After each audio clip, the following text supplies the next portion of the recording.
In this documentary, we will be looking at how we as a consumer nation are damaging our environment. We will be following 3 individuals who seek out alternative ways of living in order to be sustainable. We find out what the real food industry is like and how our wasteful ways are damaging the planet. Food is something that most people take for granted, yet in our society we don't know enough about where it comes from. Can we live sustainably? Can we even pull out of this downward spiral? Find out in Food Chained.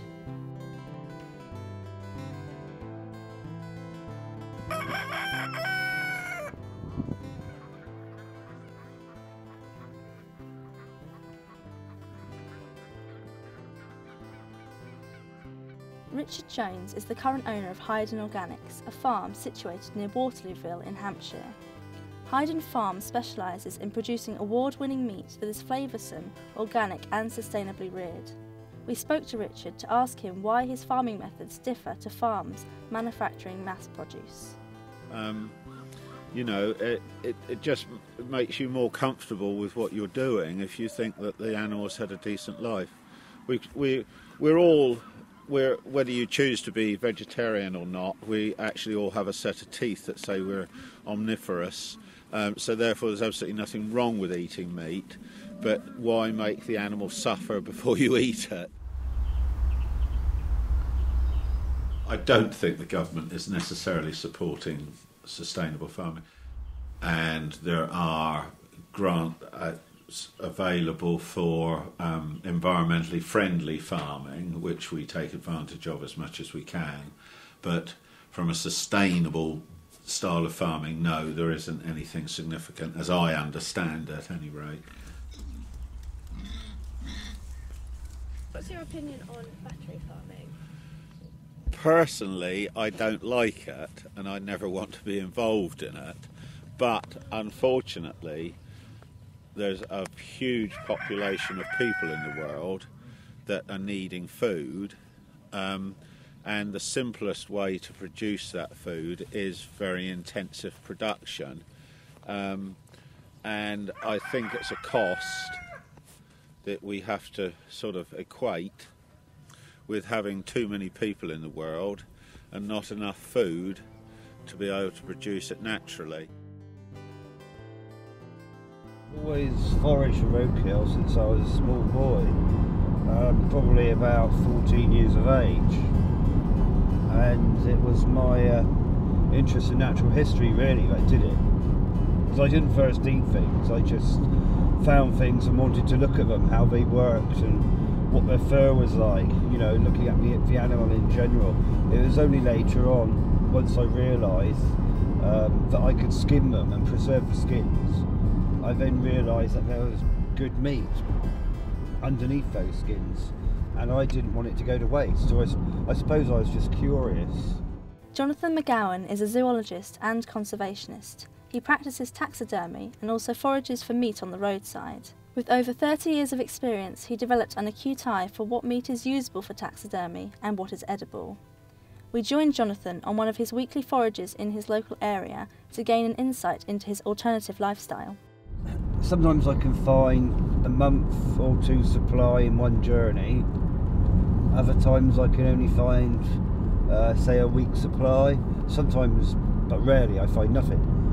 But usually, if I find a deer or something, then I know I've got 2 months' supply of food. It can vary, and you never know what you're going to find. Certainly at certain times of the year, there's more dead animals than at other times. So it's unpredictable, really, and I don't need to go out that often. I have so much stuff that half of it I don't even take home. I throw it away, or I give it to other people, or I don't even bother picking it up because I can be really choosy. Oh, it's nothing, it's horrible mashed rabbit.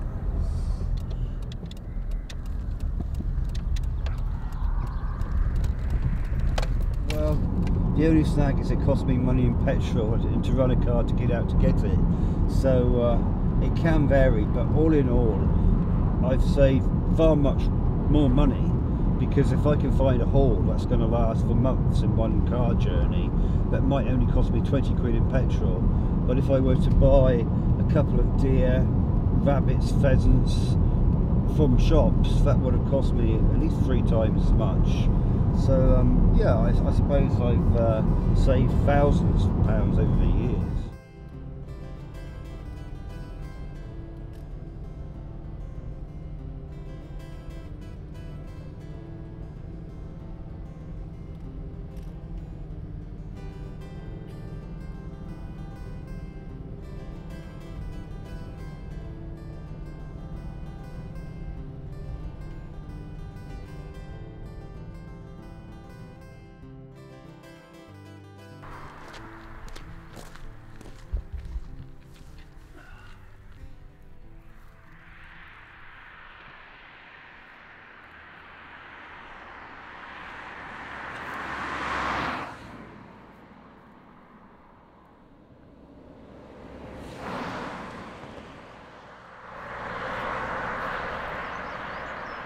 It was only killed yesterday. Plenty of meat on it.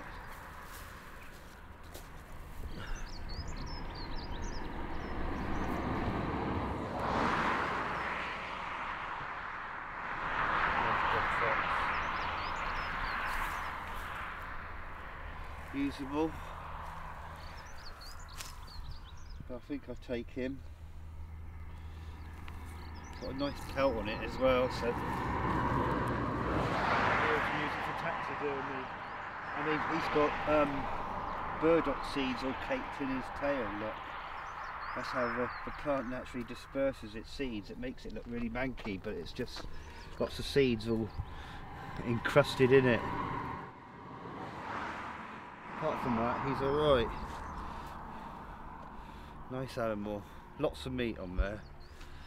Just hope he's a nice tasting one, not a horrible tasting one. So he's going in the boot.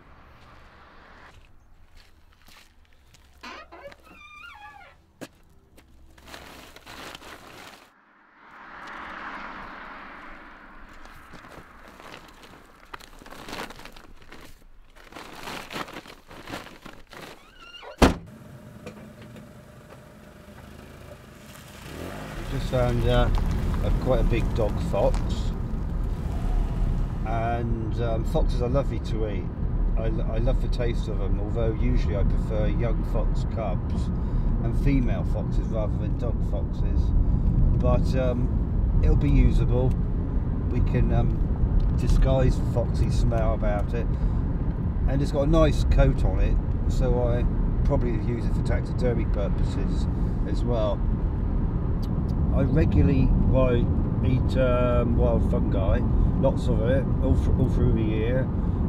Berries, nuts, yes, lots of wild plants I eat. So, covers the whole range of foraging, I suppose. Jonathan is just one kind of forager in Britain. We met up with some active foragers in the Petersfield area. Years of experience have enabled them to be aware and understand what is edible and what is poisonous. We asked them what it means to be a forager in this day and age.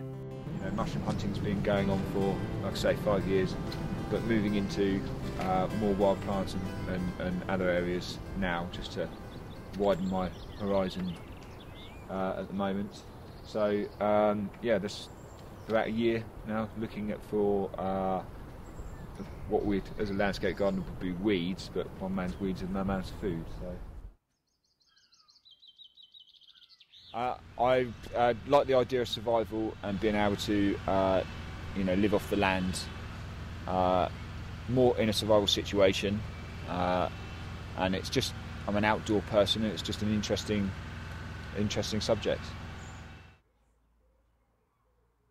It's not going to sustain the whole population. There's no way that it's going to do that. But it certainly can add to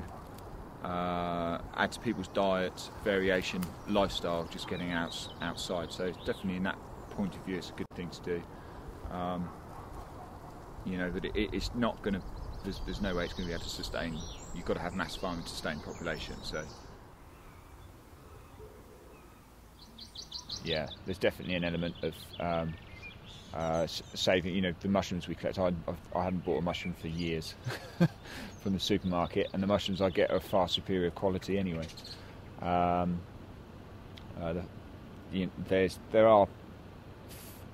There are food products out there that are quite good. Plenty of apples, plenty of fruit that are sustainable to collect without, causing detriment to the actual wild plants themselves. Supermarkets are one of the most wasteful industries and are under a high level of scrutiny from the government and consumers to alter their ways. However, the Co-op are leading the way for supermarkets in adapting to be more sustainable. Some products in the Co-op are available all year round, like dwarf beans, when they are only in season in the UK once a year. If Co-op are being sustainable, why are they importing produce from foreign countries? There is an answer to that, because for instance, our beans from Kenya, which you can see here, they have been imported a long way. But if they were grown in this country or even in Europe, which is nearer to us, they would cost a lot more to grow, because of course they would have to be in heated greenhouses, which is taken into consideration with the price and with the growing and with the travelling footprint. So that's one project that is specifically brought in because it grows more easily in Kenya. And the same happens with some of our fair trade flowers. It's exactly the same issue, that to grow it in Europe would cost a lot of money, and environmentally you're using greenhouse gases and heat and what have you to do the greenhouses, then we don't have to have an issue in Kenya. If we can get them from this country, then that's what we'll do. But for the moment, you can't buy beans that are grown naturally in this country. And of course, there is the issue that you've got global poverty, and those countries, we are actually, by buying them from Kenya and other places like that, you're helping them sustain their own environment and their own way of life and improving it. All the barns are naturally lit, and they have deep litter to go around in. And the other thing we're doing is cutting down on antibiotics. Sometimes where chickens are in batteries or in that sort of situation, or in very heavily in terms of numbers, they just naturally just go around and put antibiotics in them, whereas we only put antibiotics if it's at all needed. Okay, so it's on a need basis. Free range is expensive. It's no two ways about it, both in land terms, and of course you've got manning the farms as well. There's all sorts of issues with free range. They're fabulous, they're really, really good to have. But if you're going to sustain it, I mean, if you think of Great Britain, we've got millions and millions of people living in a very small area. And if we're going to be sustainable, as we were back in the war, or we had to be to a certain extent, then we've got to be very careful about how we manage. But the management in the 50s and 60s and 70s was poor. Coming into the 20s now, 2000s, we're getting better. And I think farmers are beginning to realise that even with egg production, our farms in Britain have changed to much better conditions. But the prices are not really that much more.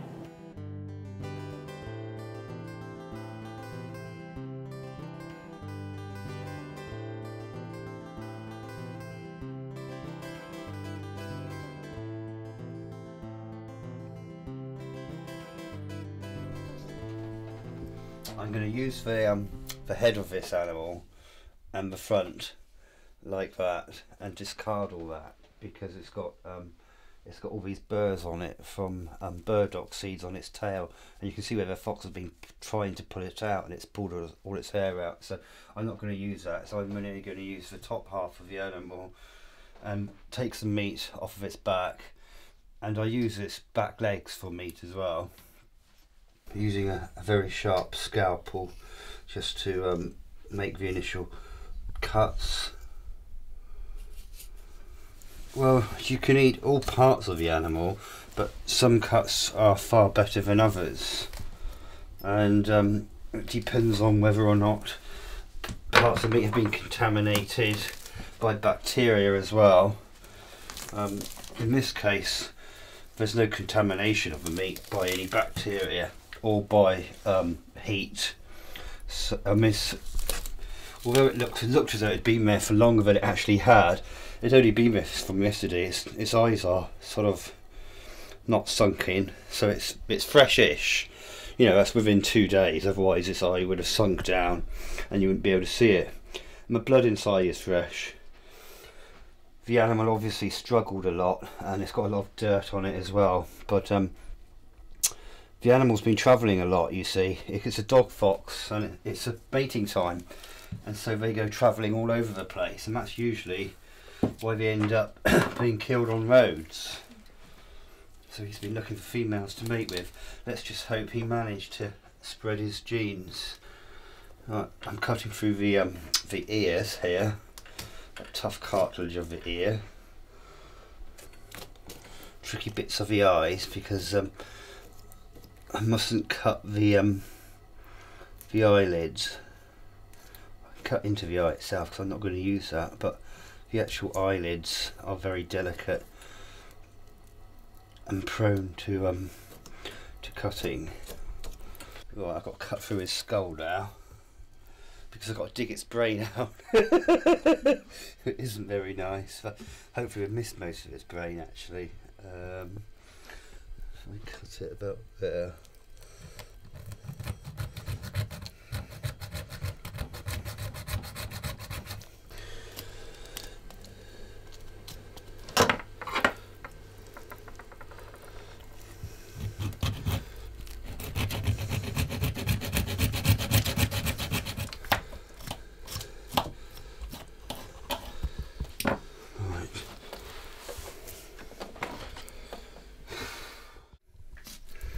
Best meat is on the back and the rump, so I really just want to take all this skin off the back.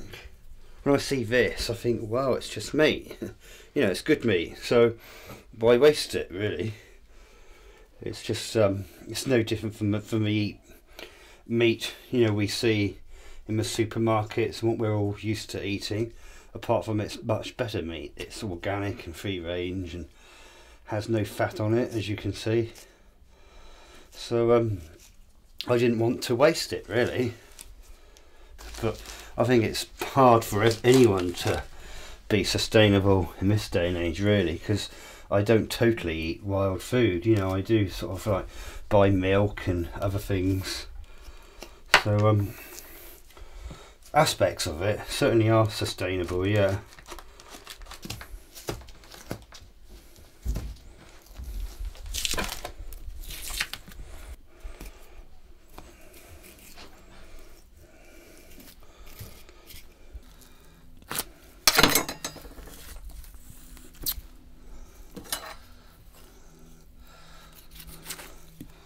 Just one piece of back meat there.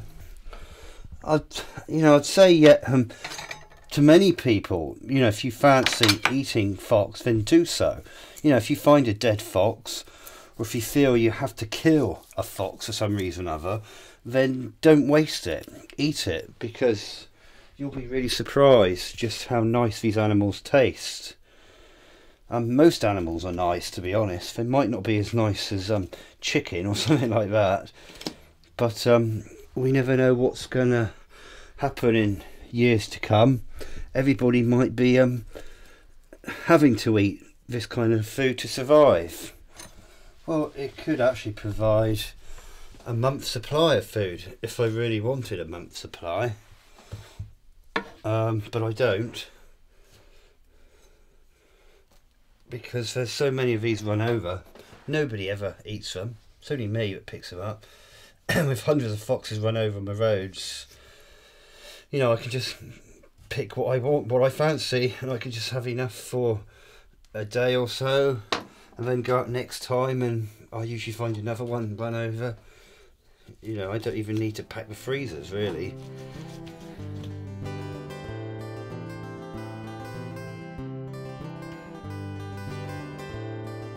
This time, 5 years ago, this time of the morning, you wouldn't be able to see across the roadway here. There's so many people.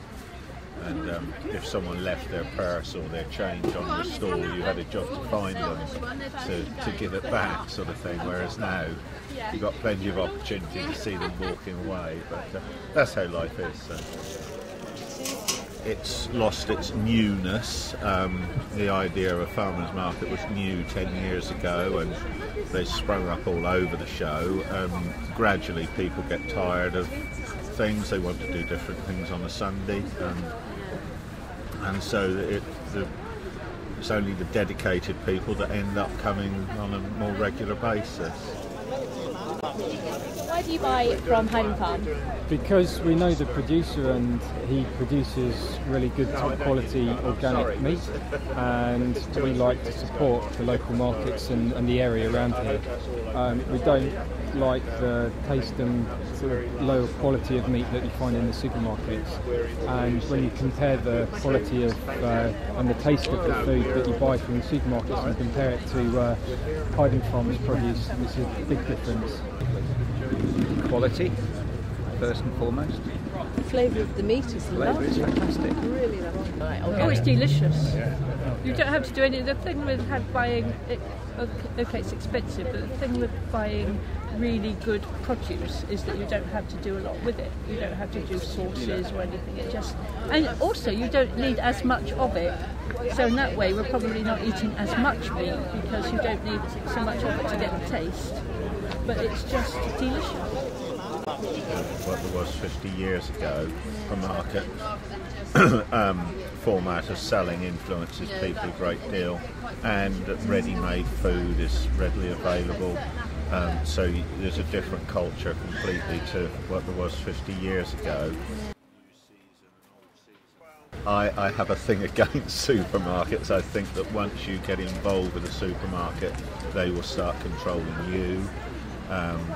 And of course you've got to produce vast quantities for them to be interested, which we can't do any rate.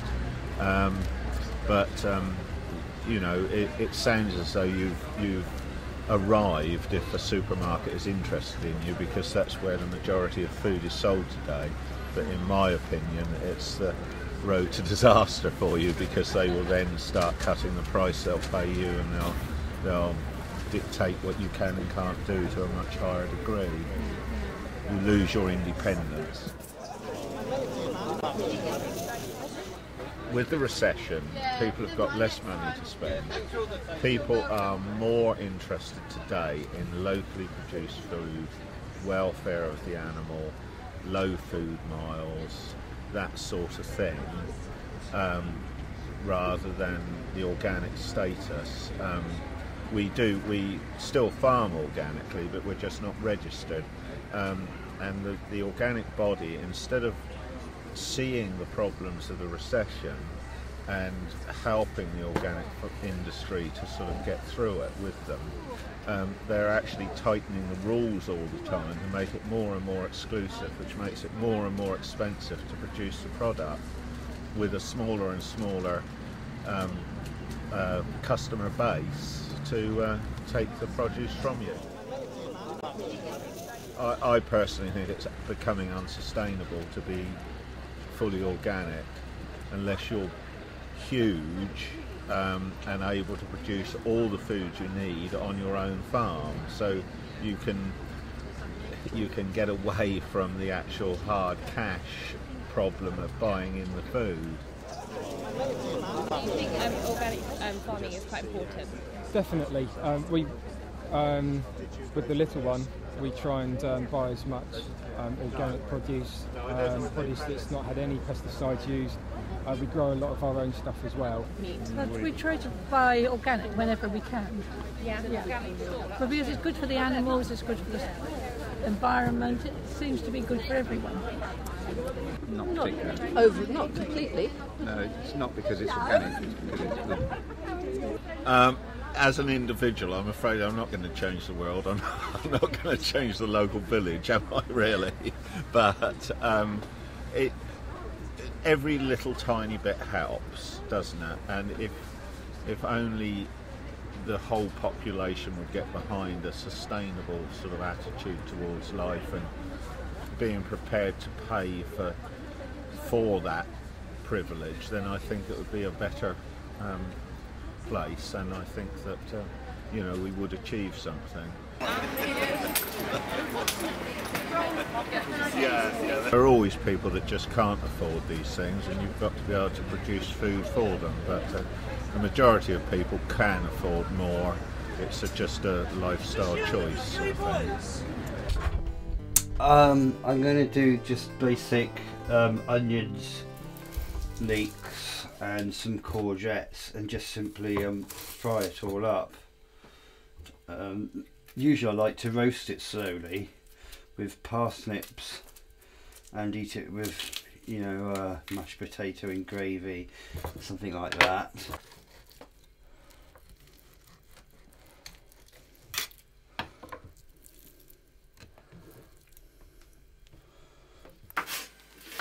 I think the word sustainability really means being in control of the environment you live in, and not raping the world of its natural resources in such a way that it depletes everything to the point of extinction. It means common sense. And a lot of things that we class as sustainable are actually not sustainable at all. So it's just not having as much impact on the environment as a lot of other people do.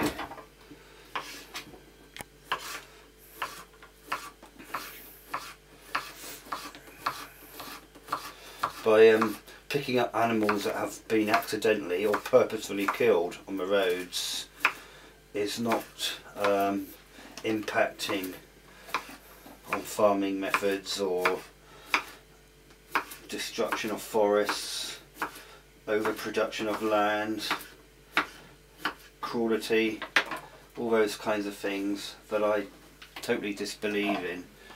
So I think by doing what I do, it's good for me, and it gives me a good feeling that I'm using things, I'm recycling things, and it tastes damn good as well, to be honest.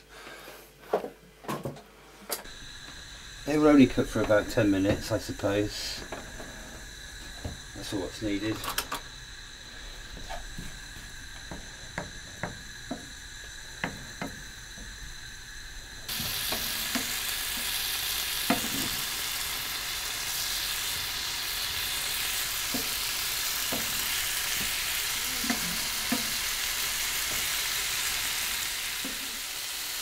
Yeah, I think people are just too fussy in general about everything, and we just live so detached from nature these days. People don't even know the meaning of the word.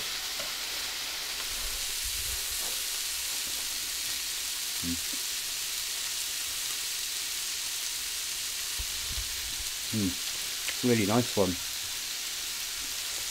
Doesn't taste of fox at all. Well, it's usually got a hint of what foxes smell like, a bit of a musky sort of taste, but this doesn't taste like it at all. Just tastes really nice and succulent, a bit like beef. They just haven't got a clue. That's what it is. It's what people are conditioned to think, isn't it? You see? Yeah.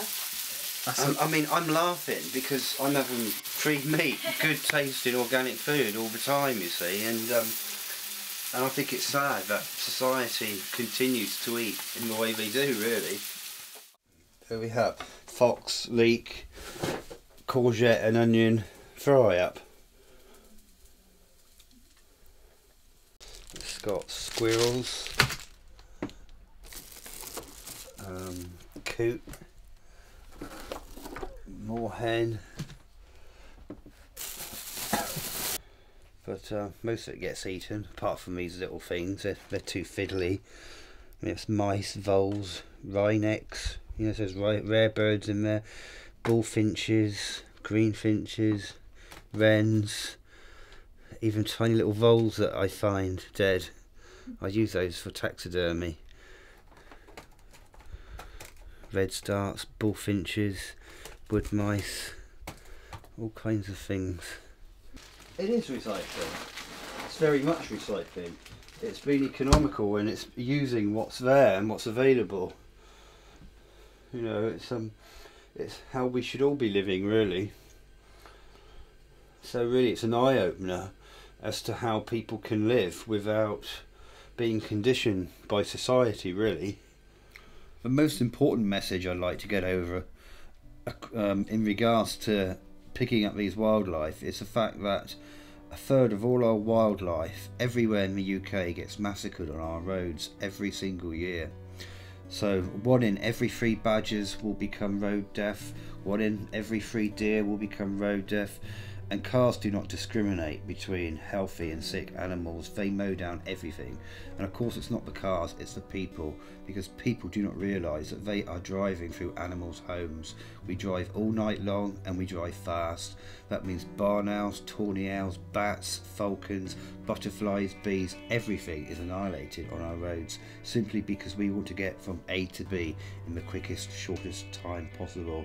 And that's really, really sad, because I've seen so many animals mowed over on the roads. Even when I've stopped to pick up an injured animal and to try and help it, cars mow it over. People are grinning in those seats, and I think, how dare they think like this in regards to our wild animals? It's so sickening.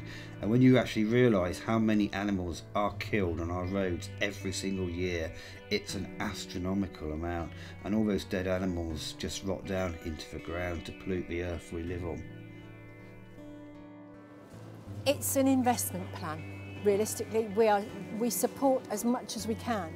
We are a business. We do need to make profits. We do need to be sustainable, so we can't just throw money away. But we will help and support people wherever we can. There are so many people in the world to be fed, and we've got to produce as much food as we can from as small an area as possible, which means you've got to use all the latest techniques and additives and growth promoters and everything else to produce sufficient food and to produce cheap enough food for the public to buy. I think there's too many people, too many meat eaters, and so there's too much land being used for farming, intensified farming, and somehow it's going to stop.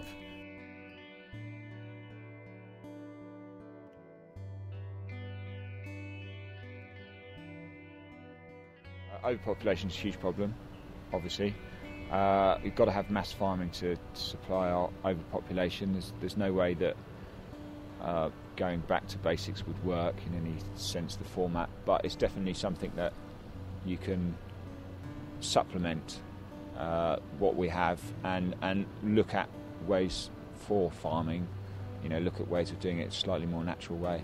So no, unfortunately, I don't think it's ever going to happen, although it would be nice.